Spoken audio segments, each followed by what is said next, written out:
oh my God, the room just erupted in laughter with the Josh Hawley. Yeah. Yeah, and I have to say, I've been to a few of these hearings, and one of the cool things about being in the room where it happens is you get to see and hear the reaction from the Galleria, as it happens. There's gasps and the emotion when they show the violence on the screen. They show videos of the violence, or when Shay Moss and Ruby Freeman were testifying.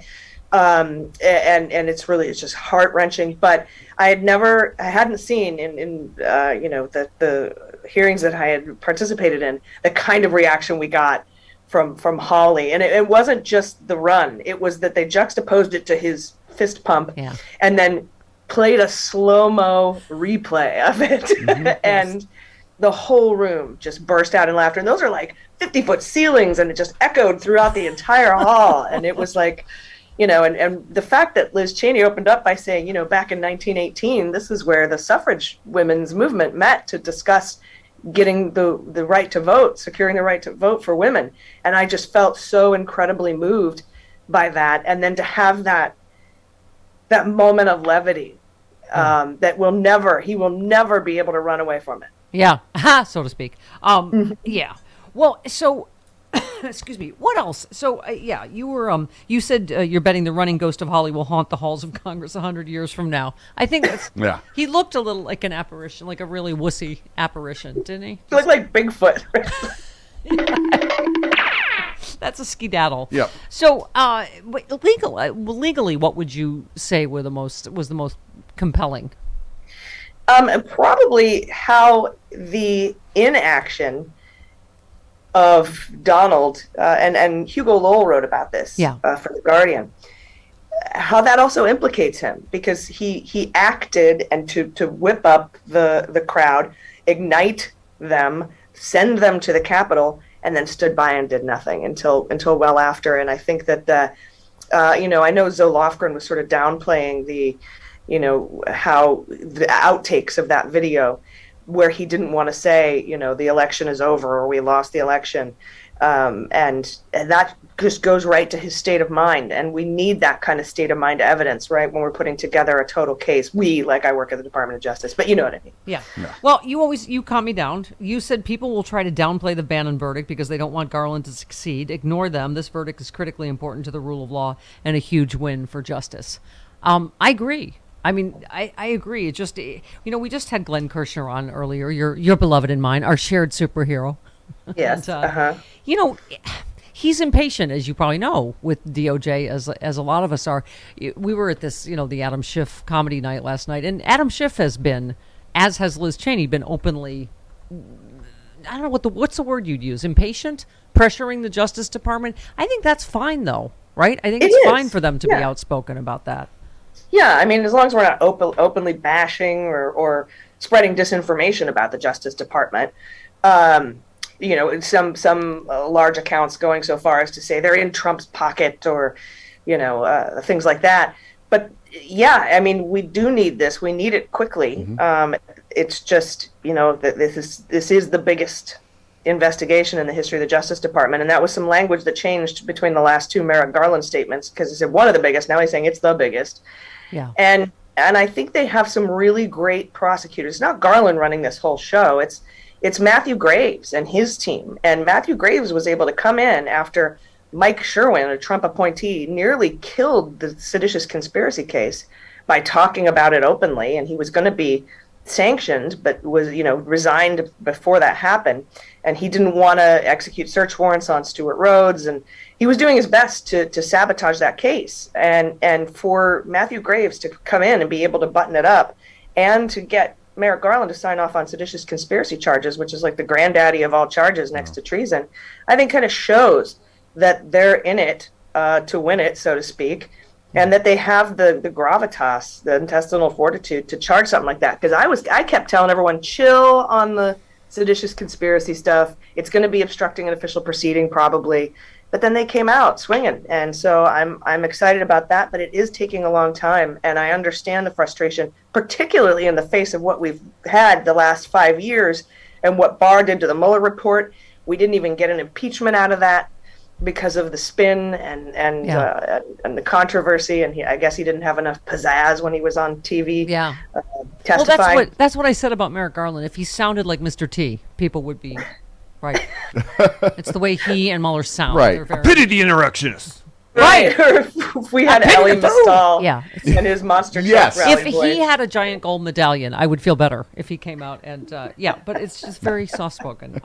But you quoted Liz Cheney is saying the dam has begun to break. Our committee will spend August looking through evidence on multiple fronts. So the fact that was the first announcement is this is ongoing and they'll be back in September. I would lend credence to that, doesn't it? It does, and I love that because the closer to the election these hearings get, the happier I am. Right. And although it could push back indictments a little bit because the Department of Justice needs those transcripts, not because they don't want to do the interviews themselves, but because they have to look for consistencies between the congressional interviews and their interviews. Think about the Sussman. Remember the Durham Sussman case, how Peter Baker said one thing to the OIG, another thing to Congress, and a third thing to the Department of Justice. Yeah. And because of that inconsistent testimony, he wasn't lying. It was just, to witness testimony can be inconsistent. That was one of the things that blew the case for him because that was a star witness. So they really need to get those transcripts. And that might push that back a little bit because they're going to have more interviews and more transcripts that the Department of Justice is going to probably need. Maybe not, but because a lot of this stuff is pretty strong. These are strong cases on their face. I honestly think. Yeah. I saved all the Secret Service stuff for you because I want to know. So you retweeted Frank Filguzzi, our other shared superhero, who said metadata shows 10 of the 24 Secret Service personnel did have texts around January 6th that were not retained. And you said the DHSOIG, the one who waited months to go to Congress, triggering 2 whistleblowers, has now halted the probe that was getting the metadata. So talk to us about, because now Malcolm Nance was just on last week. He said they're going to get those texts. But, I think Glenn Kirshner this morning, not so sure. Because, this is the group that knows how to do that. So presumably they would also know how to make them disappear. What do you think? Well, they clearly did. And I mean, they have to do a lot of work to make these disappear. And they did that. It seems like they did that work. I don't trust this OIG, this Kufari. He's a Trump appointee. He is the one who quashed the investigation into the Secret Service attacks with rubber bullets and tear gas at Lafayette Square in the wake of the George Floyd murder. I don't like him, and it seemed like the Secret Service was getting somewhere with that metadata and those 10 individuals and 24, the original 24, whom include people like Ornato and Engel. And then he comes in, this OIG who sat on this information since February and didn't tell Congress, comes in and tells the Secret Service to stop their investigation because he's doing a criminal probe. And I've been asking, one thing I don't know and one thing I want to find out is when the Office of Inspector General does a criminal investigation, there probably is some oversight from the Department of Justice because the OIG can't charge anyone. Right.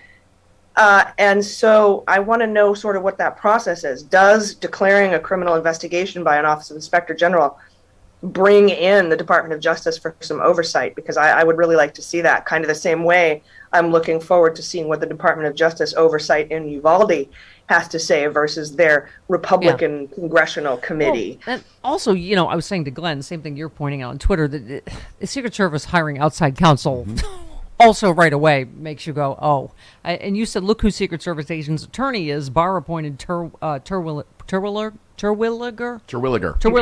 to U.S. Attorney for EDVA, the district that handled Manafort, among others. His father, George Terwilliger, is representing Mark Meadows. So, this all just stinks to high heaven, doesn't it? It is. Now, George Terwilliger, I've got I don't think he's one of the many Trump-paid attorneys representing January 6th defendants. He has said, look, I'm not Sidney Powell. I am not Lynn Wood. I am not Rudy Giuliani. I am George Terwilliger III, And so he's not a hero, but he's not over on, I guess, quote unquote, team crazy either. So we'll see what happens. Right. Here's my favorite from your trip to D.C. You said the Supreme Court building is the new Trump hotel. Everyone stops to flip it off. Yeah. Sad. When you But think true. about it, right? It is sad, but true. Yeah. Yeah, I was there. Was sitting outside waiting for Officer Dunn to come in, and I got to a little tour of the Capitol that day. And the Supreme Court building's right there on facing the east side of the Capitol, and it's huge, all fenced off right now. And everybody who walked by, there were just people walking by, flipping it off, taking photos, just like they used to down at the old Yeah. DC International Hotel. That was a stop I would make. You would so I could you would flip take it a off. picture of yourself flipping off a Trump building. Right. Yeah. Yeah. What was it? I just have to quick, and we're going to come back after the break. You have great advice for Democrats for 2022. But what was it like to be in the room with Harry Dunn and Eugene Goodman and all the the people watching this? That's who I kept thinking of and who I kept looking at, having to sort of relive these traumatic events. I've got my own personal trauma with PTSD, and when you have to have exposure therapy or relive or those events or have flashbacks to that, I know how difficult it can be, and I can't imagine it on the scale that they experienced trauma. And so that's what was in the back of my mind. I viewed everything and heard everything through the lens of how it might impact my friends, those guys. And that made it, it framed it a little bit differently for me. And that being in there was just the weight of history is kind of on your shoulders. Yeah.